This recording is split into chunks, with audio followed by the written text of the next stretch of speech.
자, 가독글자를 분석해 보면은 두 개의 차소요. 글자를 이루는데 최소의 단위가 차소죠, 차소요. 두 개의 차소로 나눠지는데 하나는 구라고 쓰이는 글자고요. 하나는 오드자죠.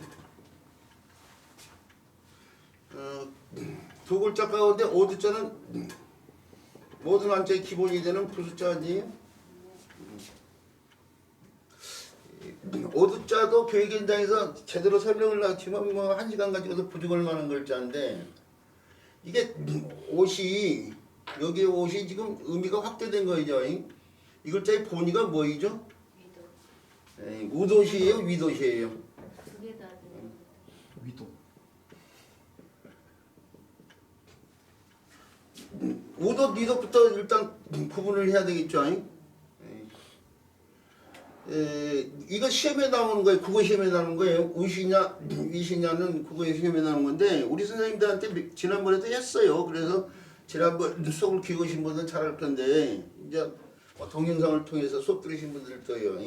안 들으신 분도 계시고 것 같아서 다시 한번 계속 우리 연배가 뒤돌아서면 잊어버릴 상황 아니에요? 이 웃과 이을 구분을 하면은 다른 노이를 하나 들어서 보는데 사람 있죠, 사람. 사람을 넣고 사람 가운데서 나보다 나이가 많은 사람이 있고 아랫사람이 있어요. 그럴 때 나보다 위에 있는 사람은 나이가 위에 있는 사람은 뭐 윗사람이 윗사람이 되고 나이가 어리면 아랫사람이 되겠죠. 근데 윗사람이 어른 나보다 많이가 어른인데 어른 앞에 붙을 때는 우시 돼야 돼요.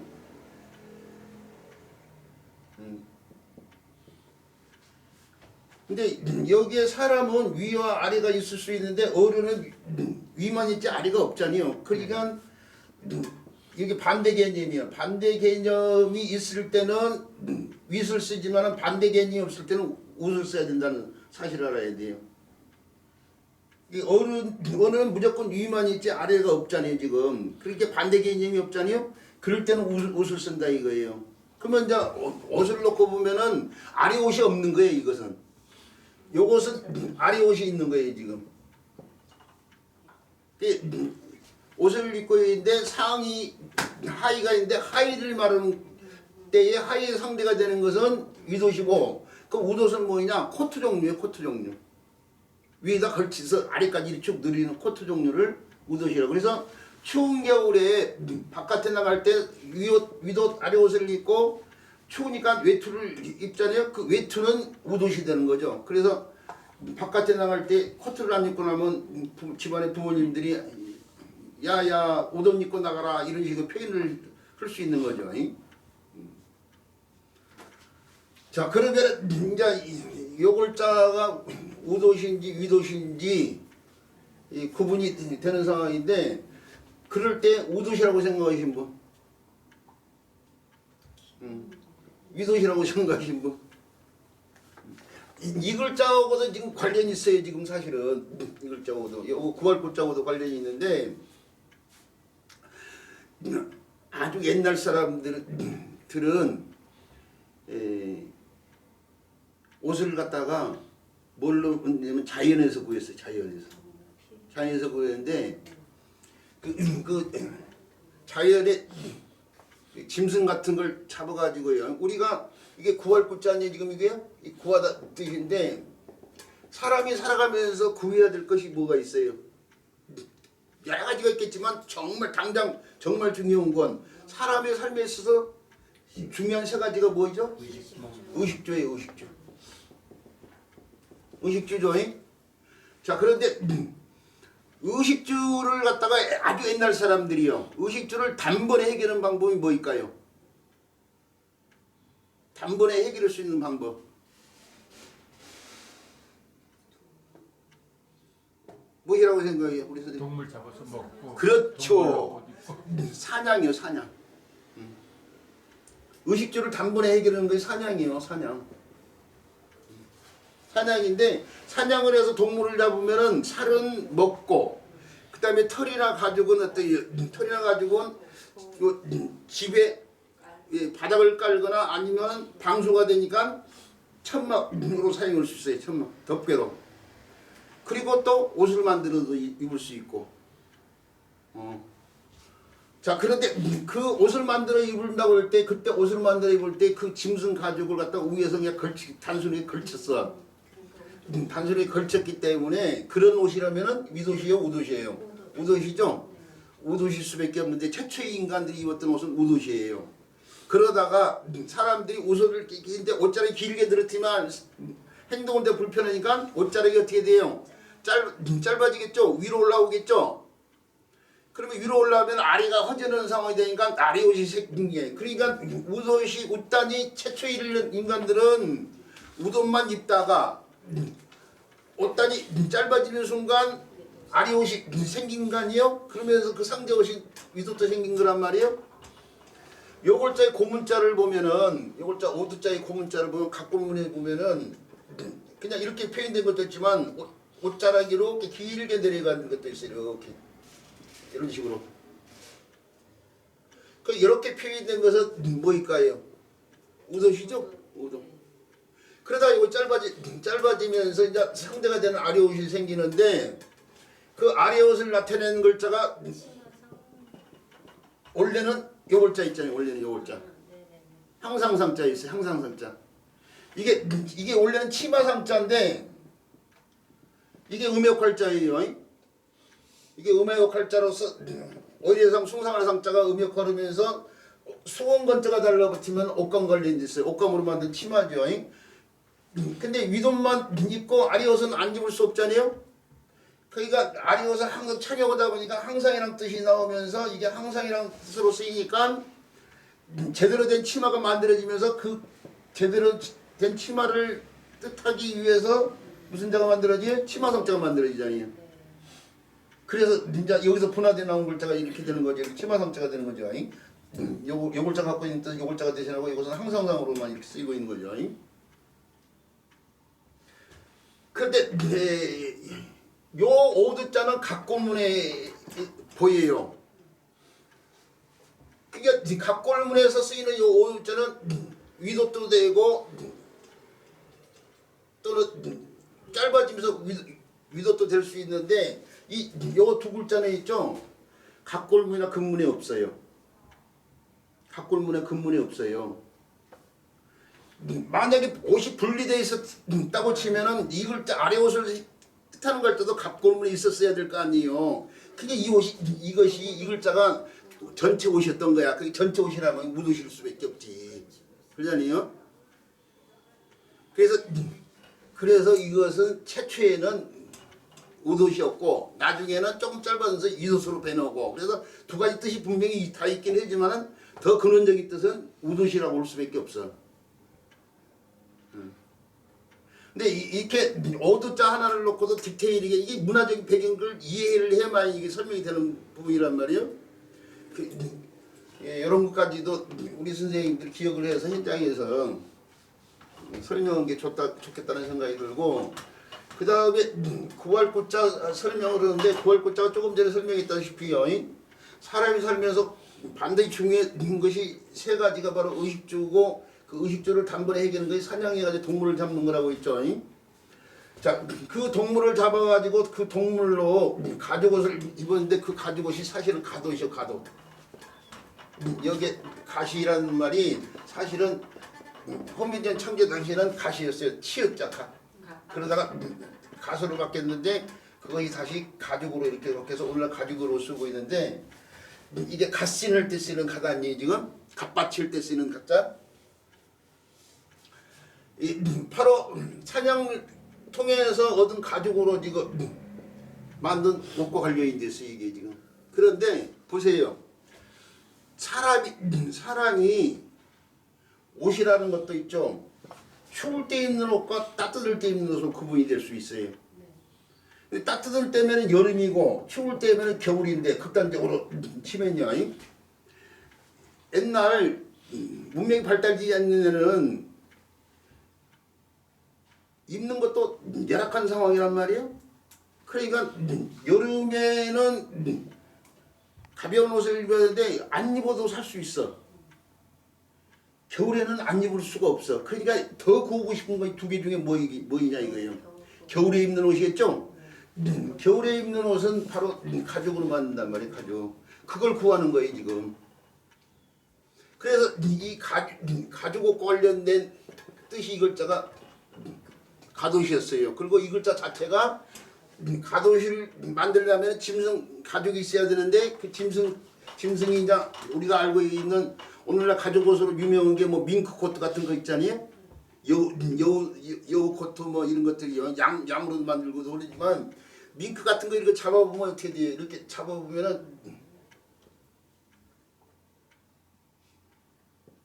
잡아서 이렇게 펼쳐보면 이런 식으로 된다면 이렇게. 가죽을 벗겨서 펼쳐보면 이렇게 돼요. 이런 식으로 되는데 이걸 문자로 만들려면은 문자는 선이나 점으로만 표현이 되잖아요. 이게 반들반들하게 치면 이렇게 되는 거예요. 이렇게. 그런데 그것이 이거야 아니야 지금 이렇게 되는 거 아니야? 근데 위에서 너무 길잖아요 지금. 한자는 반계자 형태를 유지해야 된단 말이에요. 그러니까 이 길게 이렇게 표현 게 이렇게 이제 꺾어서 이렇게 표현했어요. 그것이 더 편해져서 이것이 이제 반드시 되고 이게 하나는 점으로 바뀌고 이것은 이런 식으로 바뀌는 거죠. 이게 지금 가옷을 만들기 위한 짐승 가죽을 갖다가 펴는 거예요 지금. 근데 부숫자는 무쇠 들어가는 거. 그렇죠. 이제 부세 이제 처음에는 허신이 이 540개의 부서를 그러다가 나중에 매행자가 214개로 돼서 더 엉망이 된 거예요 지금. 그것은 이제 어쩔 수 없어. 그건 이제 관련되는 글자들이 없어지니까. 그 이제 모양이 닮은 걸 가지고 이제 들어갈 수밖에 없는 상황인데, 글자하고 부숫자하고 연결해서 설명을 하면 또 끝도 없어요. 그게 문제되는 것이 엄청나게 많아가지고 끝도 없기 때문에 굳이 학생들이 물어보지 않는 이상 부숫자에 대해서 크게 설명하지 않는 것도 괜찮은 방법이라고 생각해요. 어쨌든 간에요. 이게 가옷을 만들기 위한 짐승 가죽을 갖다가 표현하는 데서 나온 글자가 바로 이 글자인데, 원래는 가옷을 뜻했지만 가옷을 나타내는 글자는 후대에 오들자를 한 번 더 붙여서 이렇게 쓰고, 그 가옷을 추운 겨울에 입을 수 있는 가옷을 모든 사람들이 구하고 싶어 한다 이거예요. 구하고 싶은데 아까 하면서 이 가옷이 겨울에 입기 위해서 구한다고 했죠. 여름에 입기 위해서 구하는 옷감과 관련돼서 이루어진 글자가 바로 뭐이냐면은 여름에 이거 겨울에 입기 위한 거라면 여름에 입기 위해서는 이거. 그래서 두 글자가 이게 희구하다라는 것이 얻고 바라고 얻는 것을 갖다가 말한 거 아니에요. 희구라는 말 자체가 옛날 사람들이 옷감을 원했던 데서 나왔던 말이라고 생각해야 돼. 예, 이게 이 글자의 본자는 바로 이 글자고 요 글자가 뭐이냐면 이것이 점개 효자가 아니고 우리가 알고 있는 글자 가운데 제가 엄마로 지금 필수의 엄마인데 이게 무슨 자예요? 그렇죠. 시원할 성자, 상쾌할 성자잖아요. 시원할 성자. 그죠? 사람이 이렇게 있는데 여기에 이렇게 옷감이 엇갈려 있는데 성기가 짠 옷감이야 이게 지금. 이렇게 성기 구멍이 뻥뻥 뚫리게 지금 짠 옷감. 그걸 갖다 이렇게 펴는 거 이렇게. 구멍이 숭숭 들어가는 바람이 숭숭 들어가는 그게 성기가 짠 옷감이 이거예요 지금 이거. 그리고 숨은 글자가 옷감 관련된 글자로 있잖아요 지금. 성기가 짠 옷감인데 이런 옷감은 여름을 지내는 사람이 바라는 옷감이란 말이에요. 그래서 그걸 증명시킨 요 글자가 바랄 희자가 되는 거예요. 그래서 희구라는 말 자체가 바라고 구한다는 얘기인데 바라고 구하는 것이 바로 그렇죠. 옷감 관련된다는 사실을 알고 있어요. 근데 그것은 우리처럼 한자 하는 사람들만 아는 말이야. 희구가 옷감 관련됐다는 걸 세상에 어느 누가 대한민국 사람은 없고 희구가 뭐과 관련돼서 이루어진 말이야 물어보면은 알 수 있는 사람들이 그다지 많지 않아요. 한자 가르친 사람도 그렇게 많지 않을걸요. 우리 정도만 하는 거예요 지금. 자 그래서 고할구자하고 오두자에 대한 설명을 해보는데 그 고할구자가 갖고 있는 원래의 뜻인 가도선 오두자를 붙여서 이렇게 쓴다고 했는데 요 글자도 알아둬야 될 필요성이 있는 게 우리가 계명구도라는 사자성어요. 얕은 깨로 남을 속인다는 걸 계명구도라고 하는데 닭개자예요. 닭처럼 울고 개처럼 훔친다 이거죠. 이게 훔치는 물건이 이 계명구도가 맹상군이라는 사람이요. 네. 제 나라에 맹상군과 관련돼 있고 맹상군이 진나라 소왕의 초청으로 갔는데 정작 가서 보니까 진소왕이 죽이려고 하거든. 도망쳐야 되는데 도망치면서 이제 그 호백구라는 걸 사용했어요. 호백구. 여우호자에다가 흰백자에다가 가덕구자를 쓰는데 이게 우리 속담에도 맹상군 호백구 믿듯 이런 속담이 있어요. 근데 이게 믿어 의심치 않은 상황일 때인데 이게 아주 귀한 물건일 때 어떤 문제든지 해결해 줄 만한 물건이라고 봤기 때문에 그런 말이 만들어진 거예요. 맹상군도 정작 이것 때문에 살아난 거 아니에요? 이 호백구가 여우호자를 썼는데 여우 위에 흰벽자가 왜 흰벽자냐면은 여우 겨드랑이에 있는 털, 겨드랑이에 있는 하얀 부분, 이 보다랗고 하얀 부분만 가지고 만든 거니까 우리가 오늘날 밍크 코트로 코트 한 번을 만들려면 몇 마리 밍크 가죽이 들어가야 되는 줄 알아요? 뭐 책에 따라서 좀 다르고 뭐 크기에 따라서 좀 다르겠지만은 한 5, 60마리 정도를 잡아야 밍크 코트 한 번을 만든다고 그래요.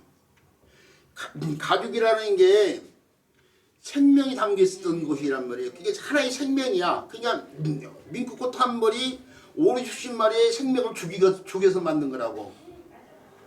그런데 요것은 겨드랑이에 하얀 털만 가지고 만들었으니까 엄청나게 제가 봤을 때는 여우가 몇 마리 정도 우리 선생님들이 생각할 때 몇 마리 정도 있어야 될까요? 예?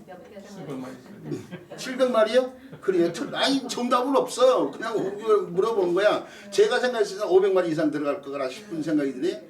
이게 얼마나 비싸겠어요. 제가 오늘날에도 신문이나 매스컴에서 아주 오래전에요. 한 20년, 30년 전에 코트 한 벌에 1억이 넘어간 코트가 있다는 걸 들어본 적이 있어요. 가죽 코트가. 우리나라에 제가 20, 30년 전에 매스컴을 통해서 들은 얘기 가운데 코트 한 벌이 100억이나 1억이 넘어가는 코트가 있다는 거 깜짝 놀랐거든요. 그런데 지금은 더 비싸겠죠. 지금은 그때 1억이면 지금은 한 4, 5억 정도 되려나?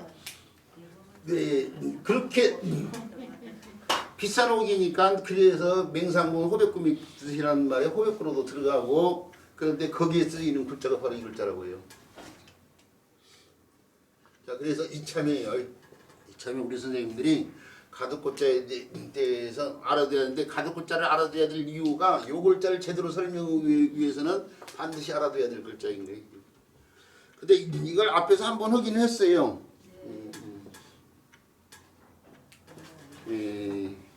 121번째에서 설명을 한번 해봤던 글자고요. 이 정도까지만 얘기하고 요 글자가 뭐 공구자나 고원할 구자 또는 뭐 짝구자 이런 데 쓰이지는 군자호구의 짝구자죠. 이런 데 쓰이진 글자인 것은 앞에 설명해서 참고를 해 주시기 바라고 그 다음 글자로 넘어갈게요. 그 다음에 배워야 될 글자는 해질패자예요.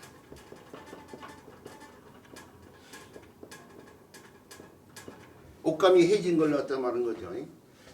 요 글자를 분석해 보면은 이렇게 가지고 요 글자고 요 글자 두 개가 합쳐지는데 요 글자가 이 글자에서 분화되는 글자 이 글자. 그러니까 이 글자에서 분화되는 게 이 글자라면 이 글자에서 분화되는 게 이 글자로 생각하면 돼. 이게 해진 오패자예요. 이게 해진 오패자고 무슨 자예요?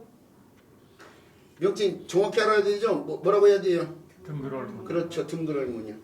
우리 선생님이 할 때가 깜짝깜짝 놀란다니까요. 제 수업 듣기 전에 몰랐을 거 아니에요. 등그름 용어. 그렇죠? 처음 들었지. 그렇죠. 그래서 제가 깜짝 놀란 거예요. 다른 분들은 이전에 제 수업 듣기 전에 다 뭐 알고 계신 분들 많으실 건데 우리 선생님은 처음 들었는데도 기억하고 계신 거 보면 머리가 좋으신 모양이야. 근데 등그름이 그런데 어떤 글자를 갖다 변형시켜 놓은 글자예요? 그렇죠. 칠복자예요. 칠복자. 아유 깜짝깜짝 진짜 놀랐다니까요. 그 칠복자는 사람의 손에 책지 같은 걸 들고 있는 형태죠. 그걸 갖다가 이렇게 펴있는데 거기서 이렇게도 쓰고 변형시켜서 이게 손이 풀어지면서 이렇게도 쓰는데 이걸 칠복, 이걸 등그러미라고 한다 이거죠. 네. 그래서 결국 이렇게 쓰이고 있지만 뜻은 치다를 뜻과 관련돼 있어요. 치다 뜻과 관련된데 해진호패자를 다시 분석해 보면은 해진호패자가 수원건자하고 네 개의 점으로 이루어졌잖아요 지금. 그것의 형태.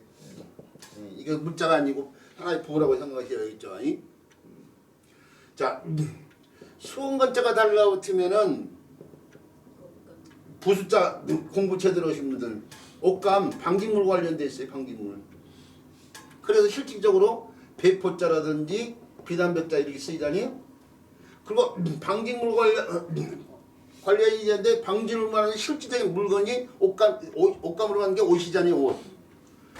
요걸 따가 들여서 옷과도 관련이 되는데 옷 가운데 아까면서 그 치마상자 이게 원래 치마상자 있잖아. 나중에는 이렇게 바뀌었지만 이렇게 이게 치마상자 이게 원래 치마상자인데 항상 들었으니까 나중에 오두자를 바꿔서 쓴 글자가 치마를 뜻하고 이게 원래 치마상자 아니에요? 또는 치마 같은 걸 뜻하는 글자로 치면은 치마피자 있는 것이 있어요. 치마피자. 이 치마피자가 쓰이는 말 가운데 알아두고 있어야 될 의의가 하나 있어. 타산정역용. 하피처. 그렇죠. 진짜 놀란다니까 우리 선생님. 하피처. 타산정역용. 이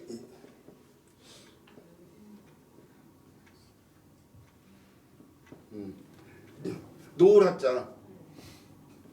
하피처. 이렇게 쓸 거예요. 하피처. 이게 사라질 뻔했잖아요. 골동품 니아카에다가 이게 싣고 가는 골동품 싣고 가는 그 사람한테 발견해 가지고 결국 세상에 알려진 거 아니에요 지금. 다산정약용이 강진에 가 있었잖아요. 강진에 유배를 가 있었잖아요. 그러니까 아내가 유배 간 데다가 당시 결혼할 때 입고 왔던 치마. 우리가 신부의 복식을 뜻하는 사자성어가 뭐예요?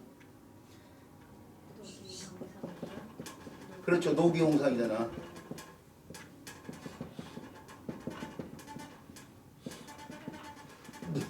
푸른 저고리에 여기서는 이제 위도시의 뜻으로 쓰이죠. 붉은 치마. 이게 젊은 여자들만 붉은 치마를 입으셨어요. 그 대홍에서 나온 말이 다홍이에요. 다홍. 이왕이면 다홍치마. 그 이왕이면 다홍치마는 젊은 여자를 뜻하는 말이라고 했던 거 아니에요. 그런데 이 붉은색이 시간이 지나면 색깔이 어떻게 해요? 바르게 되죠. 그래서 오두변에다가 이렇게 해요. 물러날 태자를 쓰면 바를 태자가 되니 옷 색깔이 바르는 거야. 태색어다이기 때 이게 오두자잖아요 지금. 옷감에 사람이 옷을 입고 빨고 옷을 입고 그러면 옛날에 천년연유로 물을 들이는데 물이 다 빠져나갈 거 아니에요. 그러면 붉은 옷감이 무슨 색으로 바뀌어요? 노을색으로 바뀌는 거잖아. 이게 홍상이 그러니까 하피요. 하피로 바뀐 거야 지금. 이게 치마피자. 여기 홍상이 발해가지고 하피로 바뀌었다니까. 그 하피를 보낸 거야 지금. 자기 시집 올 때 하피를. 그러니까 다산정역이 그걸 갖다가 나눠가지고 여러 개 일어나가지고 치마가 폭이 클 테니까 12폭 치마 옛날 뭐 12폭 치마 이런 말이 있는 것처럼. 자 그러면 거기다가 글을 써가지고 아내한테도 보내고 자식들한테도 보내고 했는데 그걸 묶어놓은 게 하피처만이에요. 그때 피자예요. 치마 피자. 또는 뭐 치마군자 같은 거. 치마군자, 홍군 뭐 할 때 쓰는 치마군자를 이렇게도 쓰고 또는 오두변을 써가지고 이렇게도 쓰고 뭐 하는 것으로 알고 있는데 거기에 보면 수공건자가 달라붙었는데 전부 다 치마잖아요. 치마. 요골자도 사실은 있죠. 요골자도 저 설문에서는 앞치마로 풀이를 했어요. 앞치마. 해진 옷으로도 풀었지만 앞치마로도 풀었어요. 이게 이 글자도 사실은 오늘날 해질패 아니 해질패요. 해라고 해놨는 왜 해질패요. 설문에서는 앞치마로 풀이해놨어요. 그리고 또 분명 불분명히 이제 해진 옷이다 이렇게 풀이를 했어요. 해진 옷이다. 이게 해진 앞치마를 나타내는 글자라고 볼 수 있겠죠. 두 개를 더 적용한다고 치면은. 그래서 이 글자의 수공건자가 지금 달라붙은 거 아니에요. 여기 수공건자 치마를 나타내는 글자 수공건자 있는 것처럼. 그리고 점은 뭐예요? 옷에서 일어나는 보풀이라고 생각하면 돼. 보풀. 헐어가지고 일어나는 보풀. 그냥 아무래도 지저분해 보이니까 이게 보풀 같은 거 없애기 위해서 지금 손에 채찍 같은 걸 들고 털고 있는 상황이에요 지금. 거기서 나온 글자가 해질패자. 그렇죠. 이 해질패자가 쓰이는 말 가운데 알아둬야 되는 말이 페프팔이에요. 춘향전에 보면은 변사토 앞에 이몽룡이 잔치상, 변사토 생일날 잔치상을 가잖아요. 그 이몽룡의 행생이 페포팔이에요. 페포팔이. 도포포자예요. 포, 깰파자, 파, 삭간입자. 페포팔임이라는 사자성어가 잘 안 쓰이다 보니까 알고 계신 분들이 많지 않을 거라고 생각했는데 우리 선생님이 어휘력이 굉장히 뛰어나시네. 페포팔임 또는 폐의팔임이라고도 하죠. 이 글자를 폐의로 오도자로 써.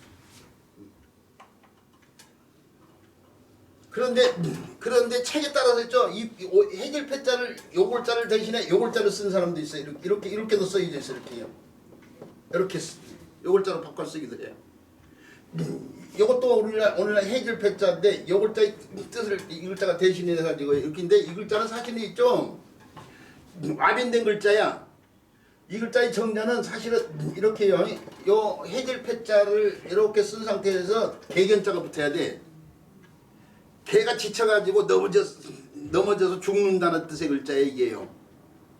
그래서 넘어지다 죽다 이런 뜻이 있어. 근데 죽다의 뜻은 호대로우면서 다시 이렇게 해가지고 죽을 사자를 한번 더 해서 이거 죽을 패자가 되는데 우리가 사살을 갖다가 자살이라는 용어가 익히 쓰이는 용어가 좀 금기시하고 터부시되는 말이잖아요. 그래서 자살이란 말 안 쓰고 자진했다, 뭐 자결했다. 뭐 이런 다른 말로 많이 쓴단 말이 자폐했다고 자살했다는 말이에요. 스스로 죽었다.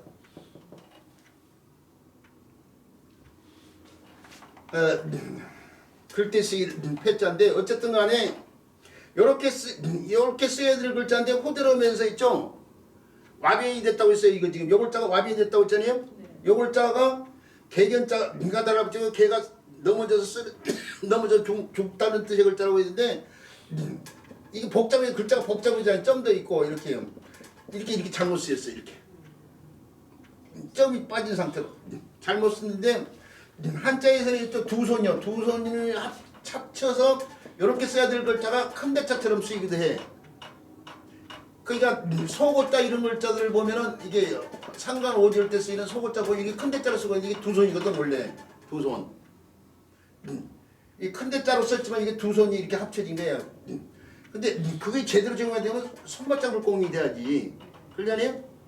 그러니까 이것과 이것이 교환된다는 얘기 아니에요 지금. 옛날 사람들이 잘못 써서. 그러니까 이것도 교환이 된 거야 이렇게. 이게 손바닥을 공자가 아니요. 이거 개개자가 큰 대자로 쓰이고 큰 대자 형태처럼 쓰이고 이게 손바닥을 형태처럼 쓰인 거 와변이 돼가지고 쓰이는데 요 글자가 그러니까 이 글자 대신했다니까 의미 같다 보니까. 또 비슷하고 그러니까.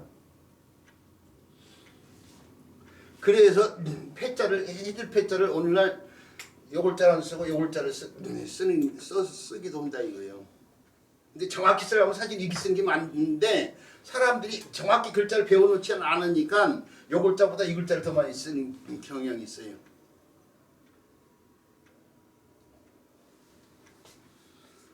자, 해줄 패자예요. 그 해줄 패자 기억을 제대로 해주시고 우리 선생님 말씀 중에 처럼요. 페퍼파리 이런 사자성어에서 쓰인다는 사실이요. 기억을 하시기 바라고요. 근데 요 글자도 가릴 패자예요. 요 글자가 다시 음역하는 글자 때 이 가릴 패라는 글자가 있거든요. 이렇게 패는 패인데 풀로 가린다고 해서 은패 은패할 때 쓰는 가릴 패자를 189번째에서 배웠어요. 그래서 거기 가가지고요. 자료를 갖다가 한번 찾아보시기 바라고요. 거기 보면은 패단 패자라든지 비단 패자, 뭐 넘어질 패자 이런 글자들 쓰고 있어요. 살펴보시기 바라고. 그 다음에 하늘감자 살펴보도록 해요. 하늘감자는 583번째 글자니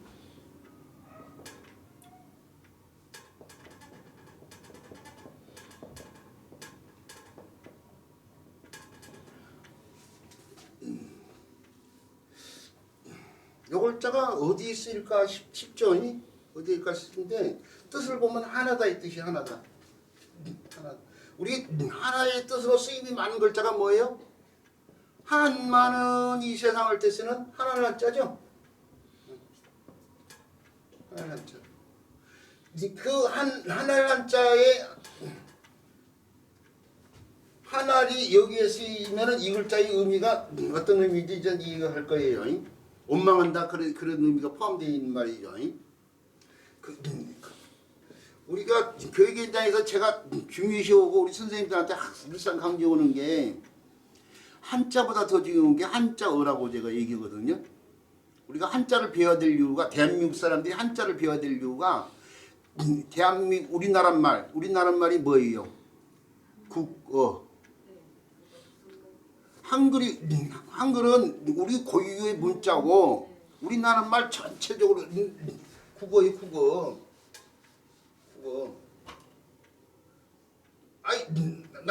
우리 나라의 나라국자 쓰고 말을 나타내는 글자가 말씀 글자들이에요. 국어잖아요, 국어. 국어 고유의 문자, 국어를 표현할 때 고유 문자가 한글이죠, 한글. 이 국어에는 국어에서 쓰는 말들을 우리가 찾기 위해서는 국어사전 찾아보잖아요. 국어사전에는 수많은 어휘가 있는데 그 어휘들을 보면은 주로 세 가지잖아. 고유어가 있고, 그 다음에 뭐가요? 한자어가 있고,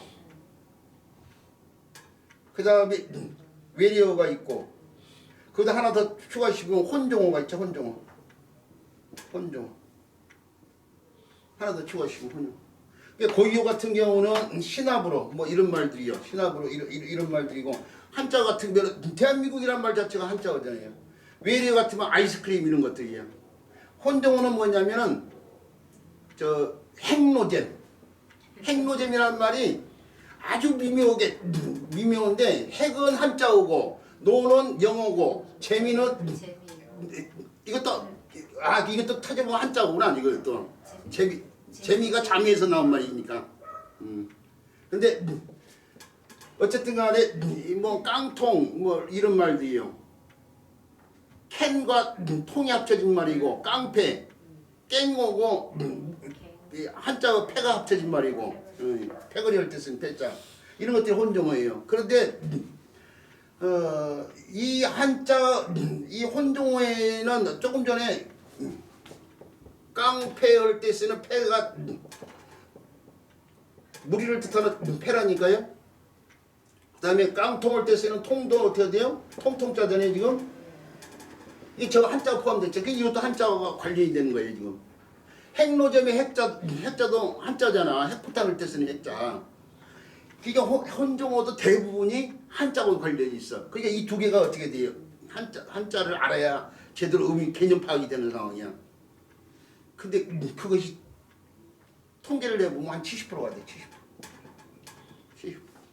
이 70% 말을 제대로 알기 위해서 한자를 하자는 얘기고 그래서 한자어를 신경을 써야 된다는 얘기잖아. 근데 요즘 아이들이 한자어를 신경을 안 쓰니까 선생이 하는 말이에요. 부자 간에 정을 나누다의 부자가 돈 많은 사람들이 정을 나눈 것으로만 이해한다 이거예요. 부자 간에 정을 나누다가 아버지하고 부모고 크게 말하면 부모고 자식 간이 아버지고 자식 간이 아니고 그러면은 요즘 아이들의 의력이 뭐냐 그 집에서 모자가 없어졌다면 머리 쓰는 모자가 없었다고 생각해. 모자가 사라졌다 그러면 엄마하고 아들이 사라졌다고 생각지를 않은 거야. 그 정도의 의력이야. 그냥 머리에 모자로만 생각하는 거야. 이게 엄마와 자식이라고 생각을 해보지 할 수도 있는데 그런 생각을 못해. 그게 그 의력이 부족하니까 그런 생각까지 못하는 거라고. 이 지금 그 지경이야. 그 지경을 해결하기 위한 것이 뭐냐? 한자어를 많이 알아야 되는 거야 지금. 그래서 한자 제가 대한민국 사람들이 한자만 한문 생각하는데 저는 국어를 생각하고 한자를 가르치고 있는 사람이에요.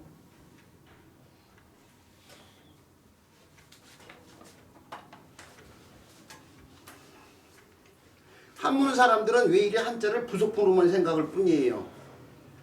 그렇지만 국어 쪽은 뭐 우리말 70%가 연관이 돼 있어. 얼마나 의미가 부여된 건데 우리나라 한자 교육이 잘못 가고 있는 거야. 한문의 부속품으로만 가고 있는 거야. 국어를 이해하는데 요즘에 아이들 저 시험 볼 때 개연성이 뭐있나 개연성이 뭐인지를 몰라서 답을 못 써요. 답을. 두갈씩 미갈씩조차도 구분을 못해. 그런 데서 뭐 숭유상어 보면 알 거야?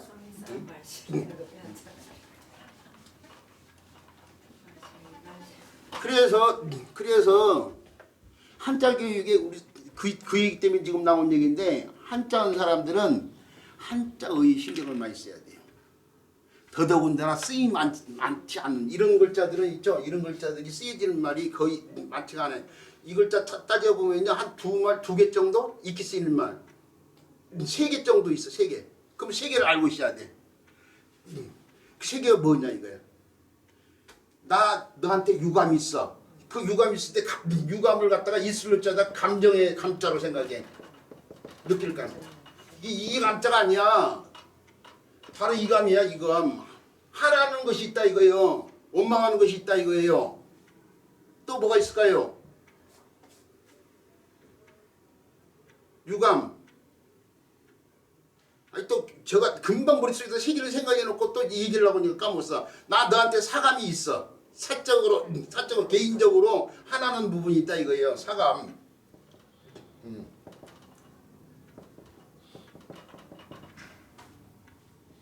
유감이 있다. 사감이 있다. 그 다음에 감정이 있다. 감정적으로 대처한다. 감정적으로.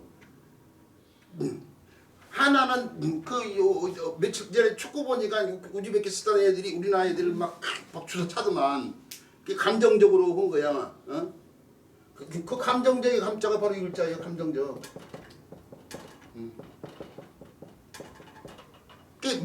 이게 익히 쓰이는 말이 3개밖에 없어.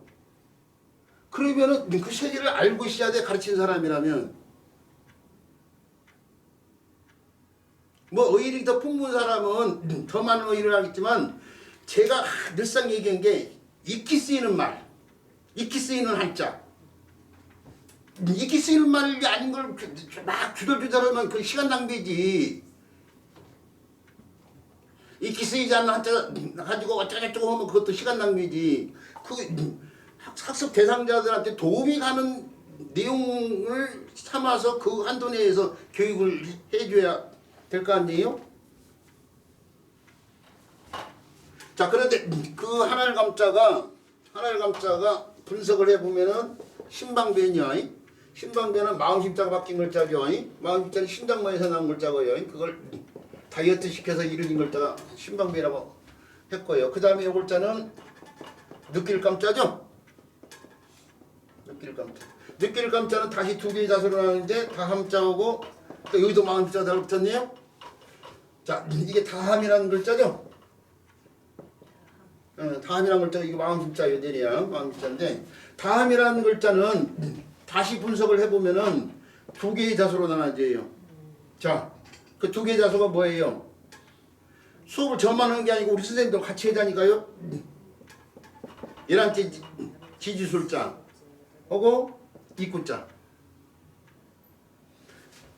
11째 지지술자를 하려면 부숫자 가운데 무슨 자를 알아야 된다? 이게 바탕이 되는 게 뭐예요? 이 글자의 근간이 되는 글자가 뭐예요? 그렇죠. 창거자죠. 창거자. 창거자 고문자 어떻게 표현돼요? 이렇게 표현된다고 했죠? 이렇게요. 예. 수특히 100번 이상 지금 표현한 글자 아니에요? 요 부분이 날 부분이에요. 이게 사람 죽이는 놈. 그래서 사람이 목이 이렇게 사람일 때 그 사람을 이렇게 치면 이게 사람이 목 부분 몸을 갖다 치는 상황 관련돼서 이게 7벌자 된다고 했잖아요. 7벌자. 자, 그런데 이 날 부분이 사람을 치는 날 부분이 도끼로 돼 있어요. 도끼로 이렇게. 자, 도끼로 되어 있는데 여기서 그러면 여기서 나온 글자가 뭐이냐? 이거 바탕이 청과자라고 있는데요. 청과자인데 도끼 날 부분을 이렇게 표현해요. 도끼 날 이렇게. 그래서 이게 뭐예요? 도끼 월자가 돼요. 도끼 월자. 도끼 월자는 호대로 오면서 그 뜻을 좀 더 분명히 해서 세금자를 한번 더 붙여서 이렇게도 쓰죠. 이렇게 도끼 월자 같은 월자. 자, 그런데 엄마가 자식을 할 때 대부분 한 사람을 낳았지만 둘도 낳고 셋도 낳을 수 있고 그러잖아요. 넷도 낳고 뭐 하잖아. 이 글자에서 나온 글자가 한 글자만 나온 게 아니고 셋쌍둥이가 사람 셋쌍둥이가 세 글자가 나왔어. 도끼 월자 말고 또 다른 글자 두 개가 더 나왔어. 이 모양에서. 자, 그게 하나가 바로 이거예요. 11째 지지술자. 자, 11째 지지술자는 요 날 부분을 이렇게 표현하고요. 밑에 부분 도끼에 이렇게 표현될 때에 요 부분이 요것이고 요 부분이 요것이에요. 지금 요거.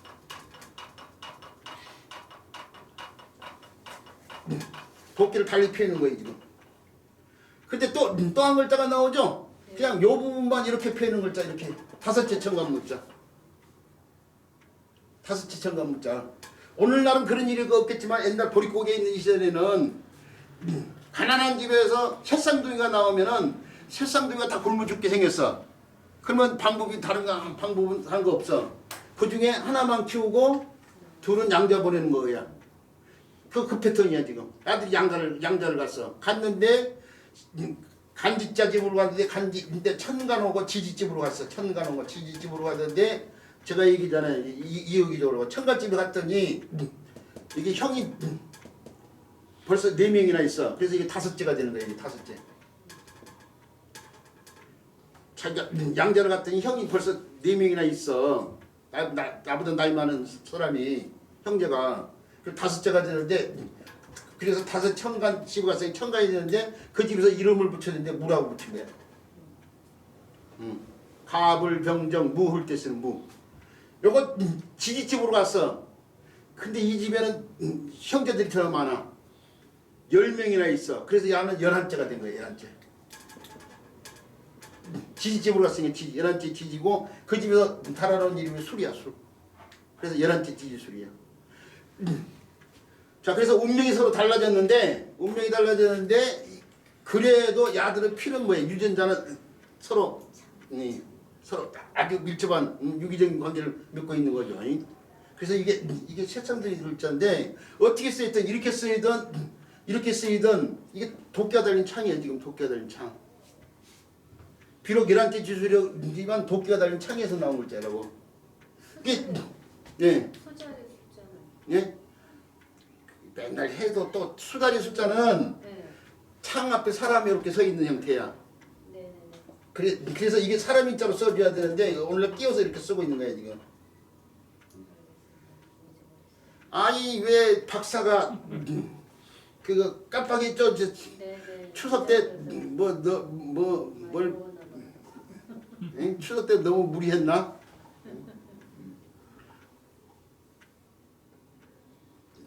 병장기용자오고요. 이렇게 구분해서 이게 이제 참 방패라고 있어요 이거요. 병장기용자, 술자리 숫자, 도끼월자 다 이제 비슷비슷하지만 구분을 하려고 하는데 이거 옛날 구분한 거 설명 드렸어요. 자, 이게 딴 쪽으로 생겼는데 어쨌든 도끼가 달린 창인데 그런 창을 들고 입으로 입구자예요. 입으로 뭔가를 행하는데 한자에서는 있죠. 동일한 자소가 중복되는 글자들이 있는데 이게 뭐냐면은 입으로 큰 소리를 내는 거예요 지금. 무기 이게 무기 관련돼 있잖아 지금. 네. 무기 관련돼 무기 같은 걸 들고 있는 군사들이 입으로 지금 의기복독하기 위해서 사기를 높이기 위해서 큰 소리 지금 뭐 고함지르거나 뭐 이런 거예요 지금. 그래서 큰 소리를 낸다는 뜻과 관련이 돼 있어요 이 글자가 원래. 근데 큰 소리를 내면 모든 사람 다 입을 합쳐서 내야 되니까 다른 뜻으로 쓰고 소리를 뜻한 글자는 다시 똑같은 글자를 하나 더 붙여가지고 이렇게 쓴다니까요. 우리가 풀 사이로 해가 저문다는 뜻의 글자가 바로 이 글자인데 해가 저물어가지고 없다는 뜻으로 쓰이게 되니까 이게 저물다는 뜻의 글자야. 근데 저물어서 없으니까 없다는 뜻으로 쓰이는 순간 저물다는 뜻의 글자는 어떻게 해요? 다시 날일자라는 더 붙이잖아. 밑에다가 날일자를 이렇게 하나 더 붙여서 점을 못 자가 쉽게 만드는 거죠. 같은 패턴이야 지금. 이게 입으로 소리를 모든 사람이 다 크게 소리를 지른다는 뜻의 글자이기 때문에 소리와 관련되는 글자인데 다라는 뜻으로 쓰이는 순간 소리를 나타내는 글자는 동일한 자소 이 글자를 갖다 여기다 하나 더 붙여가지고 소리 함자가 이렇게 새롭게 만들어지니까 함성을 때 쓰는 고함을 때 쓰이는 이게 여기서 분화돼 나온 글자가 바로 이 글자야. 이해가 가죠? 이 업술막자에서 분화돼 저물목자가 분화돼 나온 것처럼 자 그래서 두 글자가 지금 두 글자를 연결시켜서 알아둬야 하는데 그러면서 이제 이건 다 함자가 이제 함흥차사모 할 때 쓰는 함자죠 이게요. 그 함자가 여기서 감으로 바뀐 거야. 함이 감으로 바뀌면서 마음속으로 느낀다고 해서 느낄 감자가 되는 거예요. 무슨 글자인지 이해가 갔죠? 그 느낄 감자가 다시 여기서 음의 역할을 하면서 마음속에 아까 하나를 함자처럼 신방변에 의해서요. 하나가 뜻이 이루는 것처럼 마음속에 하늘 품는 거죠. 그래서 쓰여지는 말이 너한테 유감 있다, 감정적으로 대처한다, 사감을 갖는다, 그럴 때 쓰는 감자다 이거야. 그리고 이 다함자는 다른 글자 구성에 도움을 주면서 음역하는 글자가 있는데 실사자가 되려면 실로 봉해요. 묶어서 봉한다 이거죠. 그래서 봉합nhập 할 때 쓰는 함구령 할 때 쓰는 묶구람자예요. 묶구람자. 함은 함인데 실로 묶어서요. 안을 갖다가 보이지 않게끔 한다 이거예요. 그래서 함구령 할 때 봉합nhập 할 때 쓰는 글자고 그 다음에 이렇게 쓰여지는 글자. 이 글자 무슨 문자라고 그래요? 그렇죠. 소금만 노자 또는 노략질할 노자예요. 옛날에 소금을 노략질했기 때문에 소금이 귀해서. 거기다가 이렇게 쓰면은 이게 함은 함인데 소금이 짜기 때문에 짤함자예요. 짤함자. 어디 쓰이냐? 담수 민물을 갖다가 바닷물을 갖다가 함수라고 그래. 함수. 그래서 바닷물에서 사는 물거리를 함수어라고 하고 민물에서 사는 걸 담수어라고 하고 바닷가에 가서 보면 지금 정도 되면은 이 파랗다가 뻘겋게 바뀌는 풀이 있어. 그걸 잘라다가 말려가지고 그렇죠. 말려가지고 갈아서 소금 대신에 써. 건강을 하고 그게 우리 선생님인 것처럼 함초야. 저거 화성에 저는 화성 얘기를 하고 있는데 화성에 저 제부도 옆에 그 무슨 방조제? 화성 방조제. 그 안쪽에 그걸 참 가본 때에 그것도 한 20년 전인가 처음 가봤는데 그 안에서 막 여자분들이 막 뭘 채취를 해서 우리도 한번 가보자 해서 차를 옆에다 대놓고 차들이 쭉 돼 있어.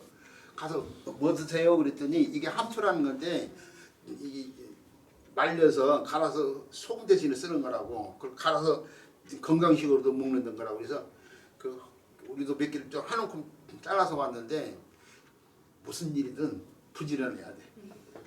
그 줬다가 그냥 어디로 사라졌어. 흐지는.